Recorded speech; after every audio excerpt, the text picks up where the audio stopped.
got a decent amount of folks on the line here, so we can go ahead and get rolling. I don't have much to say. I'll just say welcome everybody to our feels like our first community chat in a little while. I'm Eli Beckman, I'm the mayor. We've got Town Manager Todd Cusimano, Assistant Town Manager Rebecca Vaughn, Public Works Director RJ Suko, and our Fire Chief Ruben Martin with us on the line here to answer your questions and give updates.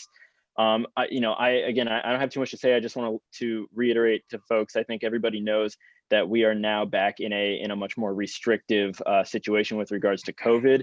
The governor recently put out a new set of guidelines, and it was basically dividing the state up into different sectors, and based on COVID levels and hospitalizations and available beds in the different sectors, it would determine what your level of kind of severity for restrictions was. Marin County has joined a bunch of other counties and basically saying, look, we're not going to wait for our hospitals to fill up. We're going to go ahead and actually implement these stricter, guidelines right now, with the hope that that's going to be able to forestall, this feared kind of next wave that's coming. I think a lot of people unfortunately did travel for Thanksgiving, even though, public health officials have asked us not to. So I do fear that we're going to see a spike, within the next week, probably starting with, related to Thanksgiving travel. And then unfortunately, I wouldn't be surprised if folks do it all over again for Christmas. So, the hopeful news is that it does sound like we're approaching the time when we're going to have a vaccine available to us. Anybody online, correct me if I'm wrong, but I feel like I heard that Marin County may get its first vaccinations by the end of this month. So if that happens, I think that'll be a good step forward for us, but it could still be, who knows how many months before we get wide enough spread vaccinations in the county that we're going to be able to start pulling back on these restrictions.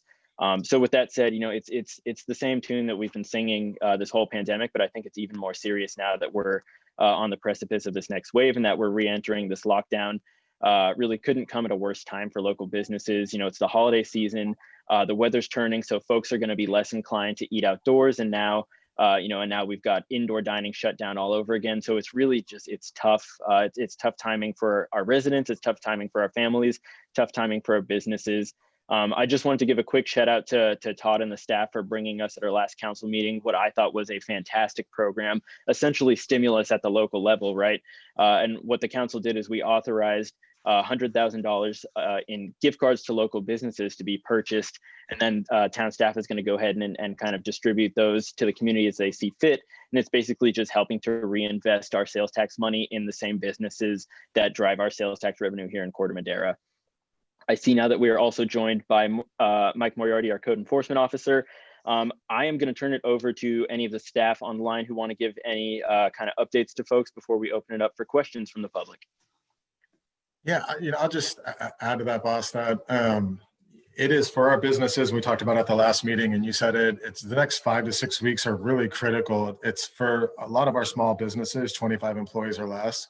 Really, the next 5 to 6 weeks are where they break even and start to make some money. We talked about it at the last meeting. We were hoping, we were in a sea of purple, so to speak. We were red. If you looked at our numbers in the last week, leading up to this week, last week, we were actually trending in the orange tier. And so we had hoped that we could get as many weeks in December to get us over the hump, so to speak. But again, 99% of the state was purple. And so the governor, we believe and we support this, even though we're not doctors, but we understand why he broke us into regions. It was a smart move. And really, we had all these indicators of, equity, positive test, how many tests people are we testing a day? You had all these standards to put us in these 4 categories. And I think at this point, when 99% of the state's in purple, really understand. I know people are frustrated, but I understand the only number that really matters is hospitals. Our hospitals being impacted in the ICUs. And so when they broke it down regionally with that criteria, it made a lot of sense. But still, there was a little bit of hope that we could get to, as far into the year as possible. We anticipated between December 15th and 21st, we would probably roll things back. The county health officials in our region, there were 11 in the Bay Area, 5 of them decided, and we're one of them, to do it in advance because they felt if we got to 15% capacity to activate this, it was already too late. We were going to go past, the end of no return, so to speak. And so they made the call early. When you look at our numbers, we have 20 ICU beds available in our county. You know, 6 to 7 of them are COVID patients right now. We're at 23% capacity remaining right now. If you look at overall usage on the ICU beds, you saw the article maybe in the Marin IJ, there was a spike in the last few days. It went to exactly what the mayor mentioned. It's from Thanksgiving, you know, and that's what we're seeing, and we're probably going to see it again at the end of the year. That's unfortunate, because when you look at us as a town, just financially, you know, we have to be able to help our residents, and we have to be able to help the businesses, and we have a great program, as the mayor said. It looks like the Corte Madera Community Foundation is going to discuss this at their December 14th meeting, to jump in there, as they always have, to see if they can assist us and partner with the town to provide additional assistance. And so that's exciting. We're also partnering potentially with the Corte Madera Community Foundation to look at our Corte Madera Plaza next to the community center, and see if we can do some really exciting improvements there as well. So there's some good work being done. Just lastly, I'll just say that a lot of my time is spent with Daria, as the team does what they do so good, but really financially, understanding the financial impacts and how can we help. One other thing that we're looking at closely is the business licenses. We bring in about $600,000 annually in business licenses. And so we're going to handle it as property taxes right now. And so we're going to extend the due date from December 31st to March 30th, and just buy us all some time to see where we're at. And then at that point, you know, and it's been the council's direction that we'll come back, have a better idea and a program to assist, you know, those smaller businesses to keep them going. And so I've never seen anything like this, of how drastically decisions change. And I'll tell you, just a couple of these decisions that happened in the last 10 days, it could actually swing 1.5 million to our favor as a town or against us. That is how violent these decisions are for us. And again, it's not about money, but in times when we're hurting, we need to provide a service and we need to help our community. And so we're trying everything we can. Really appreciate the mayor and the council support, you know, with staff to do everything we can to help. So it's truly a day-to-day thing. You know, we are going to be impacted again. And, you know, this takes effect. It took effect on Tuesday. Today, I think it's January 4th or 5th, they'll reevaluate it. I think we all have to just sit back and understand this is going to take us into February. We have 1,700 to 1,900 vaccinations that should arrive by December 15th in our county, and those will start going out to those at the high risk and first responders. And so that'll be the first round of vaccinations coming to our county. But again, this is going to take us, you know, past the spring to really get us. You know, I've heard numbers, it's all over the place, but, you know, best case, we're hoping by the summer, we could vaccinate 60% of the area. And if we can do that, then you can start to really control this and turn the tide. So we're going to hunker down. This is going to have a devastating impact, unfortunately, for us, because I don't think we're going to open like we were a couple of weeks ago or even a few days ago until February. I think that's what we have to plan for, and that's what we are. And so we all own it. I know that a lot of people are going to be calling us and asking Mike Moriarty from a code enforcement standpoint to enforce this ordinance. This is so big and such an epic scale that I just, you know, we all own it. And so the more everyone on this call, please like join us, and like we all need to do the right thing and stand strong and, you know, make sure everybody's doing what they need to do. So it's just a really difficult time. So with that said, just one last thing, Ashley Howe, she's our Parks and Rec director. She is going to do a presentation of the council at this upcoming council meeting on just all the great work and stuff that is going on in her department and with the commission. There's capital improvement projects. There's really great programs, especially in this time that is so needed. I'm really looking forward to that. Rebecca shared with me last night that she gave a report to the commission, and it was just really outstanding. So we're all looking forward to that good work. And, you know, we had another great report from Todd Lando and Chief Martin on the Central Marin Fire Authority side at our recent council meeting on just all the amazing work that's being done from a vegetation management standpoint. You know, nothing stopped. We're going full steam ahead. And so we just got an overview of a potential project that is about $2 to $3 million over a couple of years that could potentially, you know, add a up to a 200-foot, kind of buffer, but just to the outskirts of our community. And so just really good work. And then, as you know, RJ Suko on the public works side, his team's out there, both from maintenance and engineering, maintaining our town, but also just doing some really amazing road work. And so if you have any questions for him, he's on the call. Also, he's going to follow up with us at our next council meeting about our climate adaptation plan going forward. And everyone on this call, please join it. That's really why we brought this sales tax measure, and I think the community passed it at a high level. This is really where the rubber meets the road. It brings in $4 million with our plus our restricted funds, $5 million annually, and so you're looking at $50 million over the next 10 years, $100 million over the next 20, and a large part of that is going to reinforcing our community to withstand climate change, sea level rise, and to prepare us for fires. And so that's the work that he's been working on for so long, and you're going to see that report at the next meeting. And so please join us with that. And then again, just from a communication standpoint, it was one of the mayor's priorities. Rebecca, Lorena, and under the guidance of Mike Moriarty, I think we're also starting to see some really positive work being done and engaging the community. And so thanks for that, Mike. I really appreciate it. And with that, I'll stop. Thank you. Great, thanks, Todd. Anybody else want to give any brief updates before we go ahead and open this up to the public? Yeah, I'll open it up. Thanks, Mayor Beckman and Todd. Yeah, as Todd mentioned, the fire department, as you can see in the community, has been doing quite a bit of vegetation management work. And part of that funding comes through Measure F funding, that tax override that happened a few years ago, and then through Measure C dollars. The nice thing about the Measure C that came through, it's a 10-year funding source for local communities and fire agencies to actually do a real impact within your community. And the nice thing is that the money is being used 12 months out of the year. So we're looking for every dry day we possibly can to try to reduce the fire hazard that's out there. Kind of one of the things that happened recently was kind of unprecedented. I believe there was one other time at least in the last decade that I can remember, where we had a red flag day within the first week of December. So that just kind of shows you our new reality, or the new normal, however you want to look at it, of where we're at on the wildfire aspect throughout the state.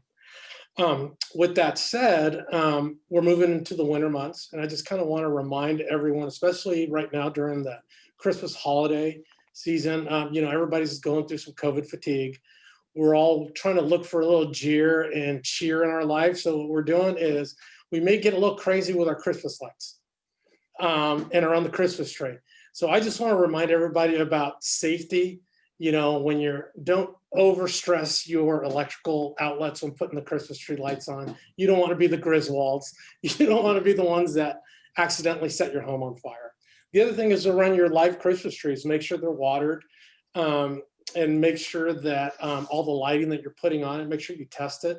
Make sure all the bulbs are intact. The last thing we want to do is bring another tragedy on top of the COVID that we have going on right now.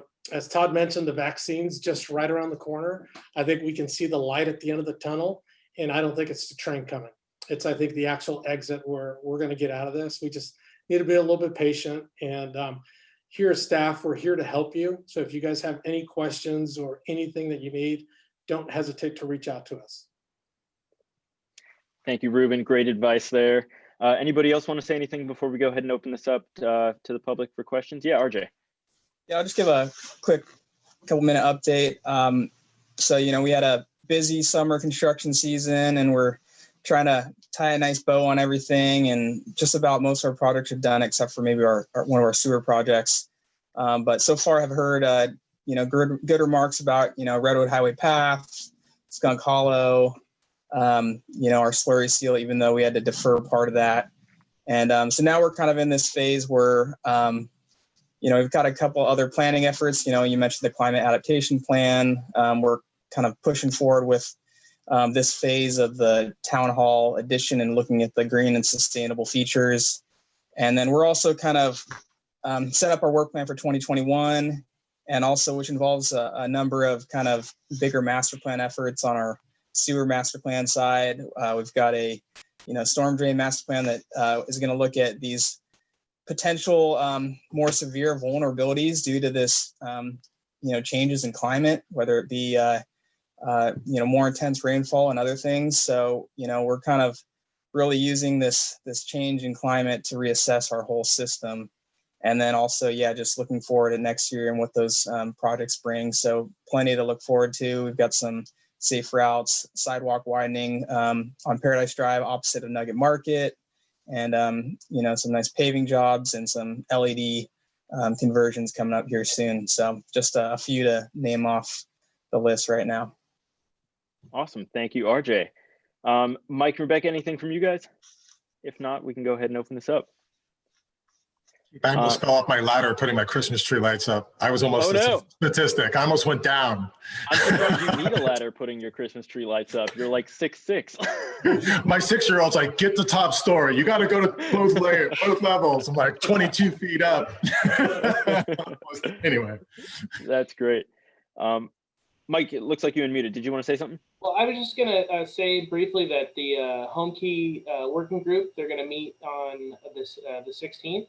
And start their preliminary discussions. We've created an email address, which we will blast out to the community as a conduit for the working group to communicate with the community and both directions, right? And then we hope that at the conclusion of each meeting that we'll be able to get a message from that working group and broadcast that out to the community of how things are going, what the current status is, whatever type of update may be available. So that we should have something here on the 16th. We do know that the escrow on that property closed last Monday, and the anticipated move-in date was 30 days after that date. We do know that there's still inspections, there's still construction going on. So anyone who was tuning in for that particular reason, that's the most recent update that we have at this moment. That's great. Thank you for that update, Mike. One question that I have for you: are you aware of how the anybody on that citizens committee feels about Supervisor Rodoni and Connolly's event that they did a couple weeks back? Now, I never got the chance to follow up on that, so I was just wondering, did people seem to feel that it was a successful or a useful event? Unfortunately, I don't have that information. I was just introduced to no worries. One of the members yesterday. Okay. I do intend to participate in that discussion on the 16th, so I'll get an understanding of what's transpiring behind closed doors, so to speak. But I don't have that information, but I believe that Director Wolf would more likely be the person who has that. And I believe that Rebecca recently posted that entire video office hours onto our website, so you can review it, so then you can essentially have your own interpretation of how that went. Perfect. I will absolutely do that. I've been meaning to follow up on that anyways. All right. Thank you guys all. We're going to open this up now to all of our residents on the line. Thank you guys. Karen's had her hand up for a while, being very patient. So we're going to start with Karen, and anybody else who would like to ask any questions or share any thoughts or comments, please go ahead and raise your hand, and we will hear from Karen first. Hi. First thing, actually, I have a question about the meeting on the 16th. That's going to be open to people besides the people on the committee, right? It's going to be a Zoom meeting. Can you hear me? Yeah, we can hear you.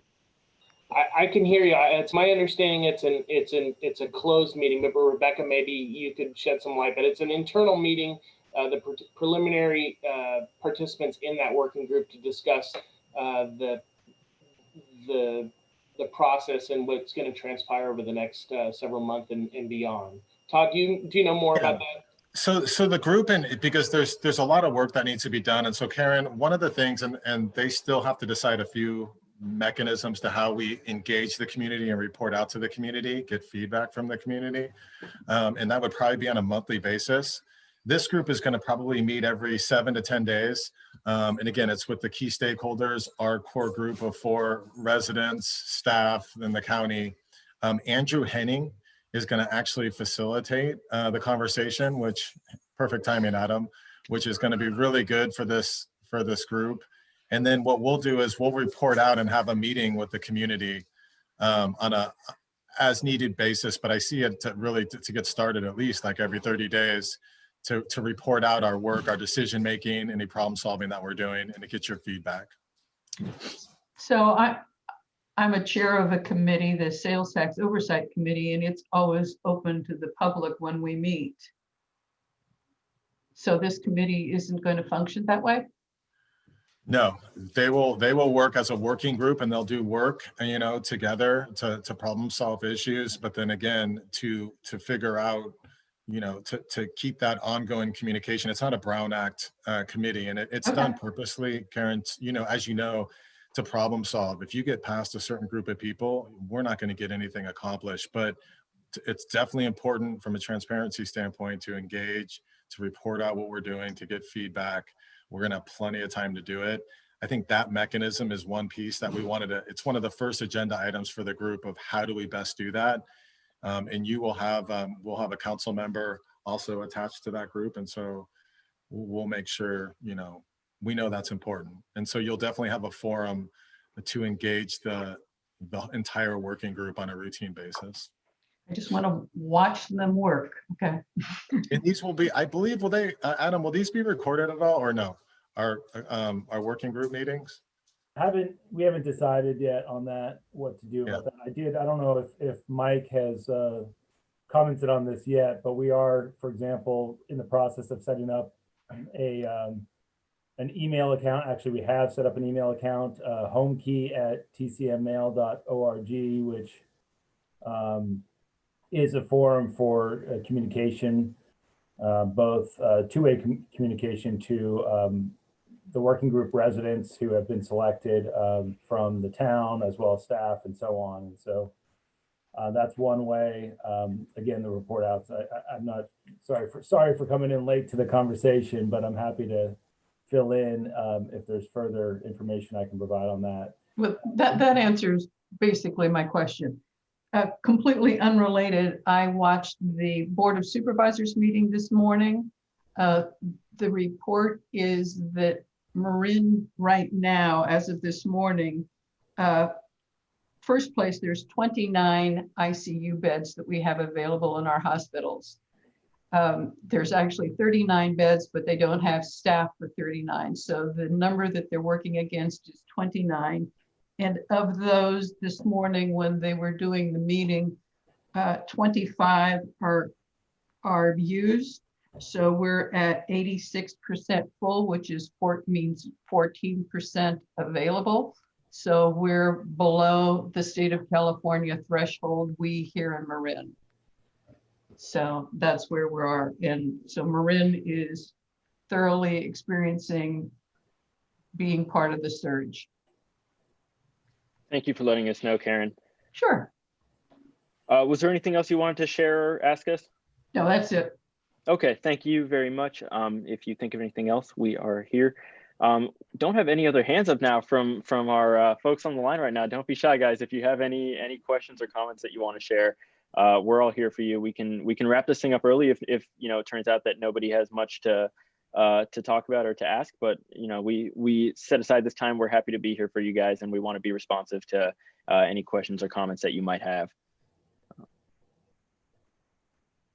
And maybe while people kind of mull that over, I'll just ask Adam, our Director of Planning and Building, now that he's gotten a chance to join us. Adam, just wondering if you had any high-level updates from your department that you might want to share with us. Well, it sounds like you covered the most critical one, so that's good. And we'll, you know, it may be a good idea. I think it would be great to actually have one of our working group members come in at some point in the future to this chat and just say hello and whatnot. But that's the one that we've been working on most urgently in the past couple of weeks. And other than that, just a couple of announcements. We are going to be putting out information over the holidays, just related to inspections for building permits and whatnot. We're going to take a little bit of a hiatus along with the rest of the staff. So if you are looking to get your permits in early before the holidays, if there's anything urgent, we'll obviously be around for emergencies. But you know, we're trying to take a little bit of a break between the 24th and the 3rd of January. So that's all I got. That's all I got on my end. But. Okay, sounds good. Still don't have any hands up. I guess I can just ask one question that that I just thought of. The Sidewalk pilot program that we authorized, I think 2 meetings ago, where you know, there's grant money available for residents who have to do work repairing their sidewalks, and there's grant money available for folks who want to replace trees, especially liquid amber trees that are tearing up sidewalks as we experience throughout a lot of parts of town. I was just wondering, you know, where's that program stand? Have we had anybody take that up yet? I'm aware of at least one resident who I think has reached out and has asked for some, you know, an application or whatever it takes to get started, and I think is still waiting to hear back. So I just wanted to check in on that. Yeah, good timing. And I meant to cover that in my intro, but so yeah, if you recall, we had 4 strategies that we presented to council. One was a town-led effort to shave down sidewalks where we felt appropriate each year. One was incorporate sidewalk improvements in our CAP projects. One is what we're calling individual sidewalk replacements. And so that application is up and live as of this morning on our webpage. And I'm happy to send that out. But that's really to the, you know, regardless of where you are in town, whether it's voluntary or triggered by you know, a notice of violation, which often comes from, you know, a complaint from the community. You now have an avenue to apply for, you know, roughly 50-50 funds for that work. And, you know, basically it's a kind of a 2-step process. You say you're interested, you do your best to estimate what those quantities might be. We have a new student intern who's doing a great job, who will meet you out there, verify those measurements. And then that property owner would get 2 quotes, we review them, and if everything looks good, then they're off and running, and we would cut a check for half of it at the completion of the work. And then, so that's up and live and eligible as of November 1st. And then the other one, which we deferred to next fiscal year, so next July, was the large group project, which will go to try to serve larger neighborhoods all at once. And so we'll be discussing that in the coming months, and kind of working through some logistics, and probably be presenting to BPAC some of the ideas and how we get through that. That's fantastic. Well, thanks to you and your staff. Thanks to BPAC. Thanks to the residents who helped push to make this happen. I'm thinking of George Toper and Bill Kimball especially, and I know there are some others as well. So always appreciate that. We still don't have any hands up here, so I guess I'll make one last call here. If anybody on the line has anything that they want to talk about, we're here. We're happy to chat with you, but we can let everybody go and get back to their Tuesday afternoons if there's not much. We got a hand from Lucinda, so we'll bring here online.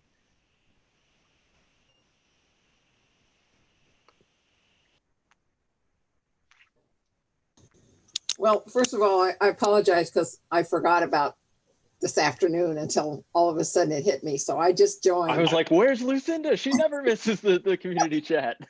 Yeah. So Rebecca, how do I get to the recording to see what all went on in the first part of the meeting?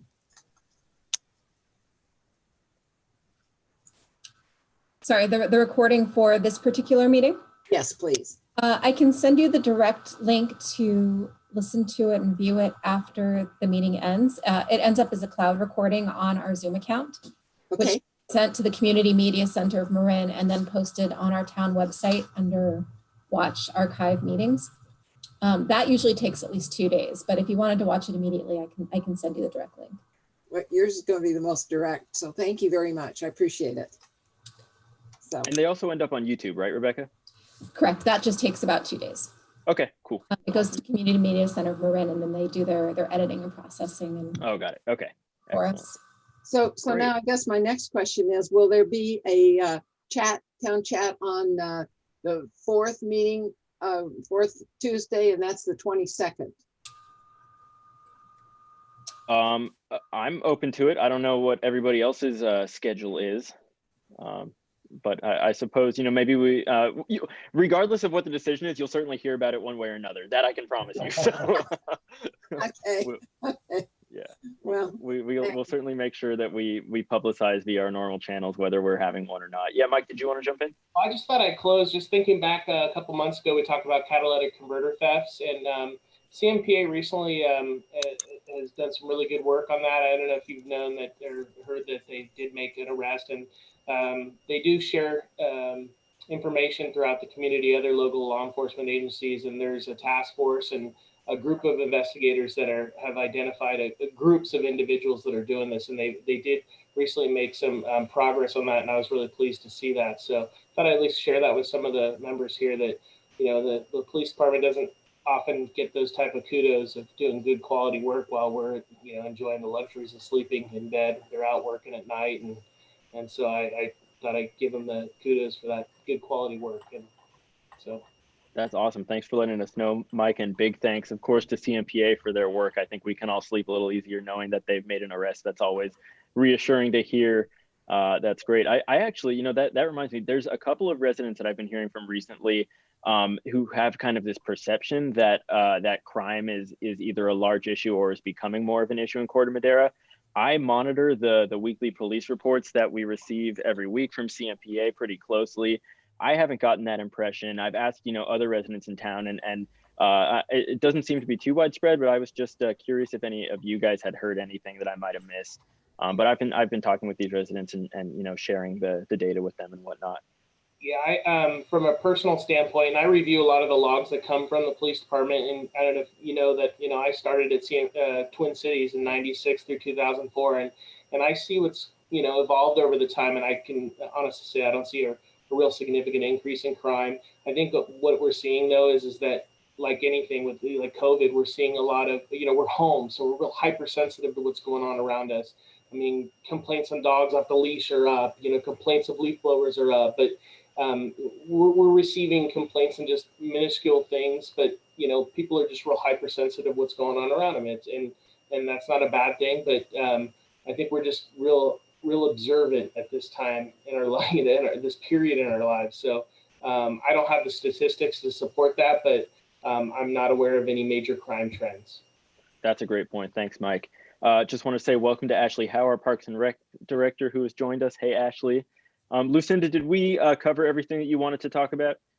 Well, I would just like to ask Ashley, since she just joined, would you give a report on the dog park, the Bark Park, and what's being done with regard to the grass area, the surface covering? Thank you. Sure. The commission reviewed suggestions for a winter operational plan for Town Bark. That's the dog park that opened in June 29th. And right now, the commission has given staff and park maintenance authority to kind of take the steps needed to keep the park open for this season. The concerns that we wanted to address were water, standing water, mud, anything that would pose as unhealthy to the animals and to the humans using the area. So right now, phase one is to use mulch in the area just inside the park. So that space has already been mulched. And so far that's had some good feedback. I went out and spoke to people utilizing the park, and they really liked the balance of having some mulch, but still having some grass area. Another suggestion from Public Works on a cost-effective way was actually to blow in mulch in the entire area. But that was something that, as of the Park Commission, the executive committee said that they weren't comfortable doing that at the beginning. They really wanted to kind of see how it goes. So that's still an option if we should get a large rain. But right now we're just taking it and kind of taking feedback. Thank you. Well, I hope you retain the grass. Thanks very much, guys. I appreciate your commitment to the time. God Great, bless. our pleasure. Thank you, Lucinda. And Patty has her hand up, so we're going to hear from her next. Hi, everybody. I just wanted to give a shout out to Dan Schuster and the Lions, because they have continued this amazing profusion of masks that Rebecca made available for distribution in the town. And if anyone wants to spread the word on the tennis court and on the entrance to the skate park, you can find masks available all the time, thanks to the Lions and Rebecca's efforts. So I'm very pleased about that. And I also just got a phone call today from the rec department as one of the outreach to seniors. So I was very pleased about that, and it's continuing. And I understand, Ashley, it's ramping up over the holidays. So I'm really pleased about that too. So good going, you guys.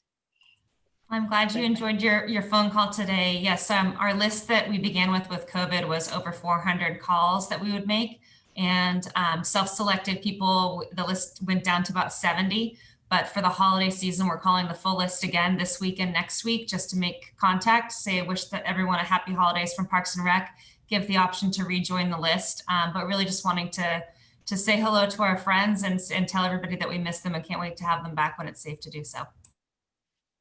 Actually, that is so fantastic. Thank you so much for doing that. And thank you, Patty, for your efforts with the masks out there. And as long as we're praising the Lions Club, I also understand from Todd that the Lions are going to help us distribute those $100,000 in gift cards to local businesses that we mentioned at the beginning here. So, just another great service that the Lions provides to our community, helping us in our mission to support local businesses in this difficult time. Patty, was there anything else you wanted to talk about? The only thing I wanted to say is when Todd and everybody really says, hang in there, the light is at the end of the tunnel. If you think back to, maybe September, Labor Day, something like that, that's the amount of time we're talking about. It seems like that was like 2 weeks ago. And if you take that amount from Labor Day until now and look forward from now until that span of time, that's when things are going to start clearing up so we can do this. Yes, we can. That is a great point, Patty. Thank you. We've got a few new folks who have joined us. We don't have any hands up right now, so if anybody else would like to raise any hands and ask any questions or share any comments, please feel free to do so. We've got about 20 minutes left here. We'll hear from Pat and then Susie.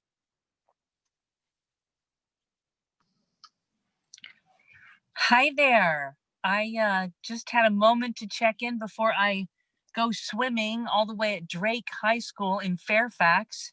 That's how far you got to go to get to a swimming pool in this darn town.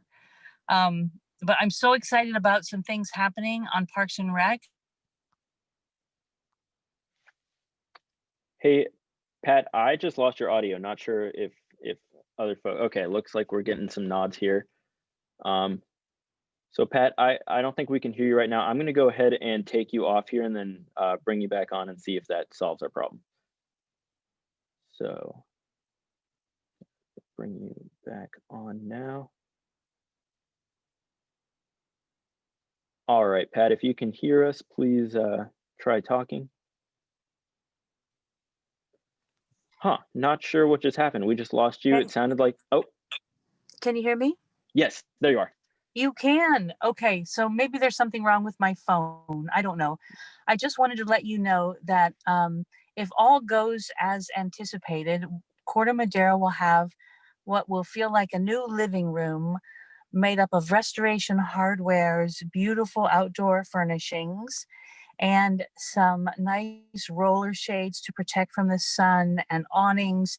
And we're really creating a new living room for the community at Cafe Verde. And it's super exciting.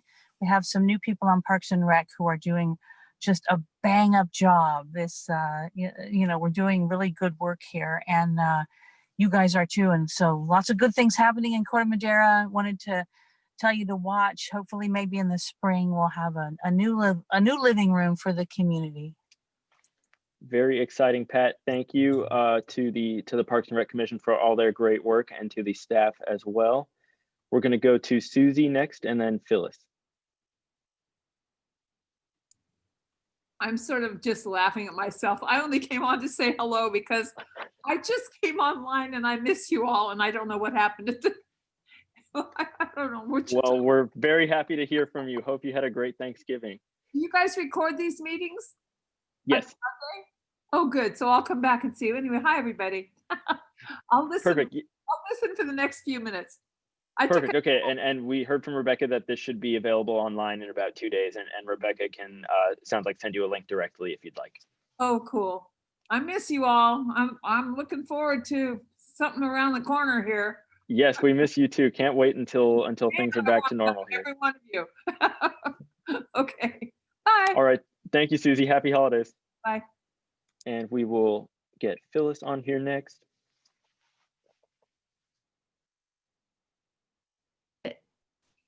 Hi, everyone. Hello. Hi, I have a question. I don't know, Eli, I guess it will go to, well, to you and Todd, I guess, since I don't see any from the police force here. At one point, you were going to have you were going to enforce people wearing their masks outside in Corte Madera. Is that still going on? Did anything happen with that? That sounds like that's probably a Mike question. Hello, thank you for your question. So CMPA, just like myself, we both get calls about non-compliance. And so personally, I haven't received any calls regarding masks being worn. Well, let me correct that. I have received some complaints about some businesses with not proper mask etiquette. And so I've reached out to those businesses and the responsible parties, advised them of the complaint, and essentially provided them a warning. I can't speak to what type of enforcement actions the police department have had because they're all unique in different ways. So I know that from the town's perspective, our goal is to educate and not to be punitive, unless there's obviously blatant disregard or wanted to the actual request to wear a mask. So I can't actually speak to how many mask violation citations have been issued. But I know that I just saw an email from the captain of the police department within the last couple of hours advising his patrol staff of the recent changes to the health order and to be cognizant of behavior around town. So I hope that answers your question. And if not, you're welcome to talk with me offline and I'd be happy to answer any questions you have. But I'll just add that the Central Run Police Authority has done a couple operations, specifically, they don't do them every day, but they do them monthly. They were also in the Marin County IJ on an enforcement they made in Larkspur regarding not wearing masks. So they're out there and they're doing the best they can. But again, our resources are so strapped, but it is a priority, as Mike said. And they are issuing tickets, giving warnings, handing out masks. They're doing everything. So it's just not enforcement. We're trying everything we can to get people's attention, as this is really important. Well, thank you for your answers. I was just curious. I'm out walking almost every day over on the Sandra Marker Trail, and I do see a lot of compliance of people, whether they're biking or walking, actually wearing their masks. So, and when I'm out at the town center or Safeway or whatever, or Nuggets, what I see are people actually wearing their masks. So I think, hooray, we're doing what we can to keep each other safe. But I was just curious because I remembered you had the ordinance, or however, you phrased the illegality. And I was just curious how we really are doing as a town. So thank you. That makes me happy because just to tell you how things work, we receive a complaint or an issue, a concern, like the walking trails. We received concern about lack of signage on those walking trails. So immediately we contacted Public Works in connection with Ashley's department.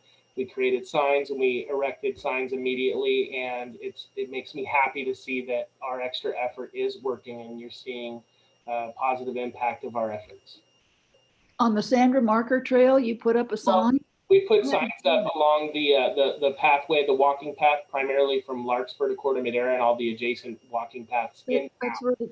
Where did you put it, Mike? Because I haven't seen it. Public Works has put them up on T-posts. I actually didn't put them up. Public Works Department put them up, but I know that they did go up. I will follow up with you and let you know where they are, though.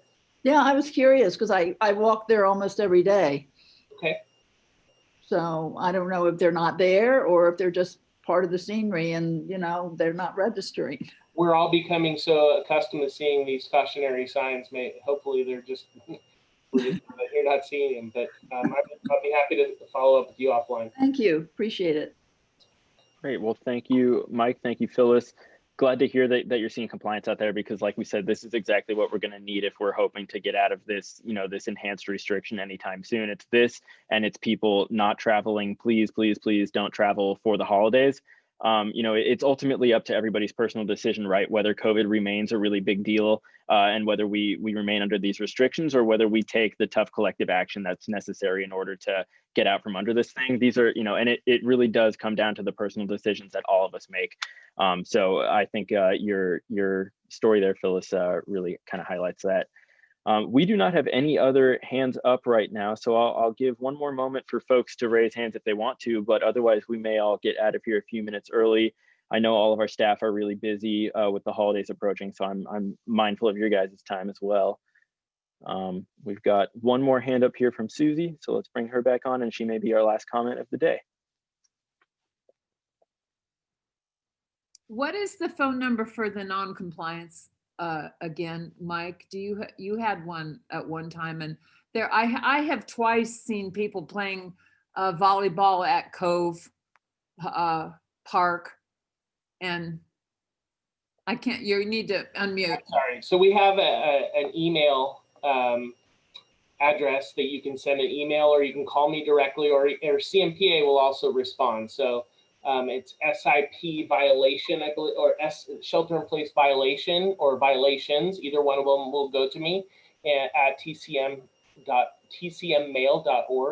And I could send you an email directly and give you my cell phone and my desk line. Okay. If that will help. Yeah, that'd be great. And you've got my information, or Rebecca has my information. So does Eli.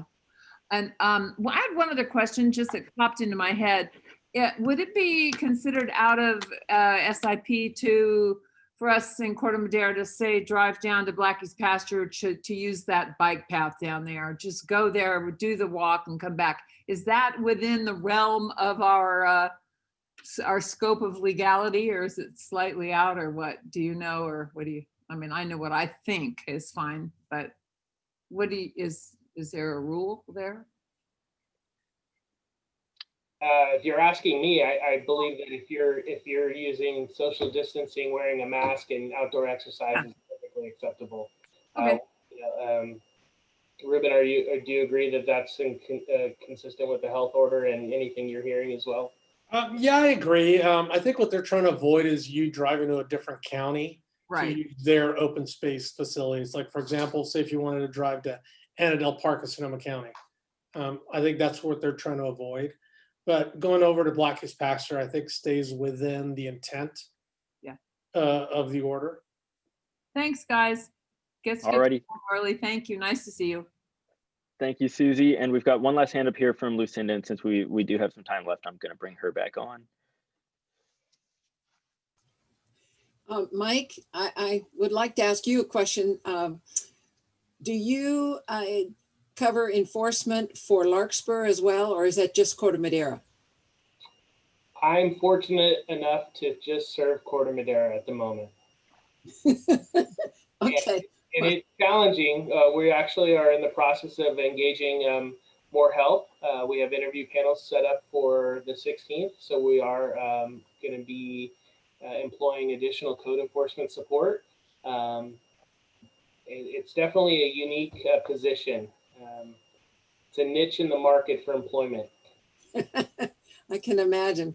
Well, my issue is Piper Park needs better surveillance with regard to the leash law, because I was over there today walking my dog, and I have him on a leash, me with a mask, and it's hard for me to not tell people you're breaking the law, but you know, they just come back at you and say, oh, well, we're out in the open, and they just total disregard. So anyway. It's unfortunate, you know, and I'm sure Ashley can attest to this. I walk the park at Town Park often, and unfortunately, some of the folks that I have encountered with dogs off the leash, they're right next to the sign that's advisatory about, you know, having dogs on the leash. And you know, we're never, I mean, I don't mean to be pessimistic, we're never going to get 100% compliant. You know, it's all about personal integrity and about doing the right thing the right way when people aren't looking. You know, we have a collection of neighbors that report to us regularly on dogs off the leash, and unfortunately, we just don't have the resources to respond to each time a dog is off the leash. we are strapped, but we're doing the best we can, honestly. Well, I still want to applaud your efforts with regard to the little fire trail off of Alta Terrace, because that was the case, and you covered that very nicely with a sign. And the lady that gave me such a bad time was questioning me about the validity of that sign and that road as being somehow curtailed with regard to her exercise of it. So thanks. Our pleasure. Thank you. Great. Well, thank you, Lucinda. We don't have any other hands up, so I'm going to let everybody go ahead and get off here a little early. Thank you, everybody. Mike, thank you for bringing up actually the additional code enforcement folks that you guys are bringing on, because I was going to ask where that stands. So I appreciate you reading my mind there and bringing that up. Everybody have a fantastic next couple of weeks as we go into the holiday season. We've got a council meeting coming up next Tuesday, and then we may or may not have a community chat the Tuesday after that. We will let you guys know via all of our usual channels. Hope everybody enjoys the rest of their evening. Take care, stay safe. We'll see you all soon. See you guys.